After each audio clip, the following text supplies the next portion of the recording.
নমস্কার, শান্তনু হাজরা বলছি। এতদিনে জানা গেল যে আরজি করে যে তিলোত্তমা অর্থাৎ ওই ডাক্তার দিদিমণি ধর্ষণ খুন হলো, তার আসল কারণ কি এবং কারা তাকে এইভাবে খুন করলো এটা জানা গেল। এই ভিডিওতে ব্যাখ্যা করব কিভাবে কি হলো। এটা আমার নিজস্ব হাইপোথেসিস নয় যে কিভাবে খুন হয়েছে, কেন খুন হয়েছে এবং কারা করেছে, এটা যে আমি বলবো এইটা কিন্তু আমার কল্পনা প্রসূত নয়। এইটা আমার মনে হয়েছে যে সমস্ত রকম প্রায় 1000টা ভিডিও দেখে বিভিন্ন পারিপার্শ্বিক আলোচনা, আজ 50-52 দিন ধরে যে ঘটনাগুলো ঘটছে সব কিছু এক জায়গায় রেখে, আমাদের মতো এই ছোটো ইউটিউবারদের তার কোনো সোর্স নেই, আমরা রয়টার পিটিআরের সঙ্গেও কানেক্টেড নই। আমাদেরকে সাধারণ মানুষ যে খবরগুলো পাঠায় সেগুলোকে বিশ্লেষণ করে বা কখনো কখনো কোনো মিডিয়াতে কোনো কাজ হচ্ছে না দেখে বড় বড় সংগঠনও আমাদেরকে খবর পাঠিয়ে দেয়। তো বিভিন্ন সোর্স থেকে আমরা জেনেছি যে আরজি করে ডাক্তার দিদিমণি অর্থাৎ অভয়া, তিনি ধর্ষণের আগে খুন হয়েছেন এবং ডাক্তারদের হাতেই হয়েছেন। খুন ডাক্তারদের হাতেই হয়েছে, তার কারণ হচ্ছে গিয়ে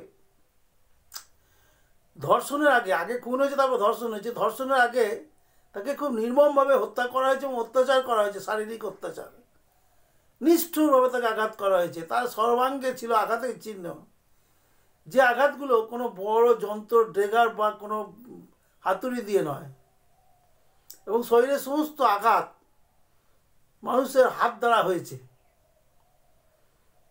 এগুলো সাধারণ মানুষ থেকে ডোম অবধি পারবে না, এগুলো ডাক্তারই একমাত্র পারবে। কারণ যে আঘাতগুলো হয়েছে, যে আঘাতগুলো তার চিহ্নে ছিল মৃতদেহটায়, তার অভিঘাত এত দূর যে একটা মানুষের মৃত্যুর পক্ষে তা যথেষ্ট।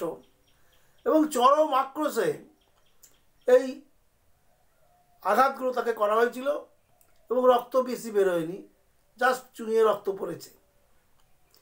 তা আঘাতের এই রূপ দেখে এক্সপার্টরা বলছেন যে ডাক্তারই একমাত্র এইভাবে মারতে পারে।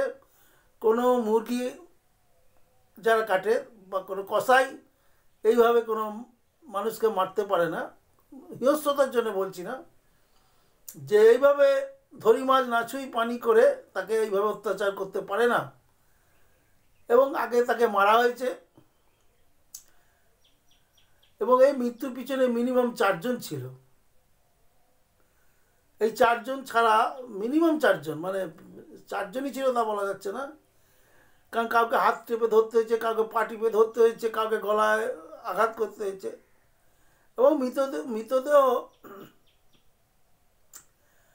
তারা অন্য জায়গা থেকে ওই সেমিনার রুমে নিয়ে এসছে, সে মধ্যরাতে এইসব ঘটনা ঘটিয়েছে এবং সেমিনার রুমে নিয়ে এসে তাকে ধর্ষণ করা হয়েছে। ধর্ষণ মানে যেভাবে ধর্ষণ হয় সেইভাবে ধর্ষণ হয়নি, তার যৌনাঙ্গে কিছু একটা শক্ত জিনিস ঢুকিয়ে দেওয়া হয়েছে এবং সেখানেও চরম আঘাত করা হয়েছে। এবং যারা এক্সপার্ট তাদের ওপিনিয়ন হচ্ছে কি, এই যে যৌনাঙ্গে চরম আঘাত, এটার পিছনে কোনো ব্যর্থ প্রেমিক থাকতে পারে। ব্যর্থ প্রেমিকরাই অন্ধ আক্রোশে তার প্রেমিকাকে যখন খুন করে এইভাবে তার যৌনাঙ্গে আঘাত করে। এবং এখন যেটা মনে হয় যে আজকে যারা আন্দোলন করছেন, ডাক্তারি ছাত্র, এরা সবটাই জানে কিন্তু মুখ খুলতে পারছে না, প্রমাণ নেই। কারণ দীর্ঘদিন ধরে এই ঘটনা ঘটে আসছে। এই ঘটনা নেপথ্যে আছে একজন মাফিয়া। মাফিয়া মানে এই মেডিকেল মাফিয়া, বাইরের কোনো লোক নয়, ভিতরের লোক, ভিতরে কোনো সর্বশক্তিমান কোনো বিশিষ্ট লোক, তিনি এইসব ঘটিয়েছেন। কারণ পারিপার্শ্বিক অবস্থা দেখে তো তাই বোঝা যাচ্ছে। কারণ উনি ছাড়া আর কে থাকতে পারে যার কথা সবাই শুনবে? কোনো একজন মাফিয়া, তার বিরাট দল আছে, এই দলে সবাই ডাক্তার, আধা ডাক্তার। উনি তাদের চান্স করে দিয়েছেন ডাক্তারি পড়ার। উনি তাদেরকে পড়াশুনো না করে, ক্লাস না করে পাস করার সুযোগ করে দিয়েছেন এবং যথারীতি অপকর্ম কুকর্ম সব তাকে দিয়ে করিয়েছে। অপকর্ম বলতে তোলাবাজি এবং সমস্ত ফেলে দেওয়া ডাক্তারি সাজ সরঞ্জাম, সেই ইঞ্জেকশনের সুতোই হোক আর যাই হোক, সমস্ত ধুয়ে মুছে আবার বাংলাদেশে রপ্তানি করা, লাশ পাচার করা এবং লাশের সঙ্গে নানা রকম, এই জায়গাটা আমি জানি না, কোনো এক্সপার্ট কিছু বলেনি যে লাশকে দিয়ে পর্নোগ্রাফি হয়েছে কিনা, যেটাকে ব্ল্যাক পর্ন বলে, সেটা হয়েছে কিনা সেটা বলতে পারবো না, তবে অনেকেই বলছে হয়েছে।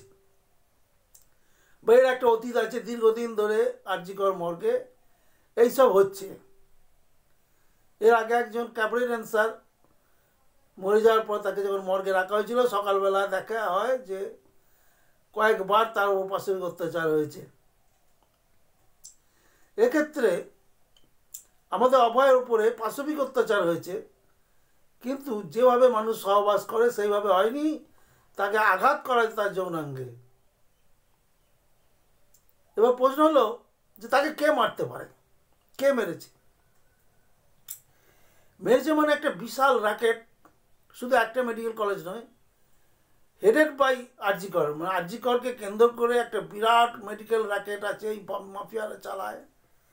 যে পূর্বে উল্লেখিত যে কথাগুলো বললাম, অর্থাৎ সেই ব্ল্যাক পন্ড থেকে শুরু করে ওষুধ সামগ্রী সব বাইরে বিক্রি করে দেওয়া এবং মেডিকেল বর্জ্য পদার্থ বাংলাদেশ পরিষ্কার করে বড় বড় গুদাম আছে, সেখানে পরিষ্কার লোক রাখা আছে এবং বাংলাদেশ আবার পাচার করা হয়। এই যে কোটি কোটি টাকার মুনাফা, এই মুনাফায় যারা যারা বেনিফিশিয়ারি যারা, তারাই তাকে মেরেছে, এ সবাই জানে।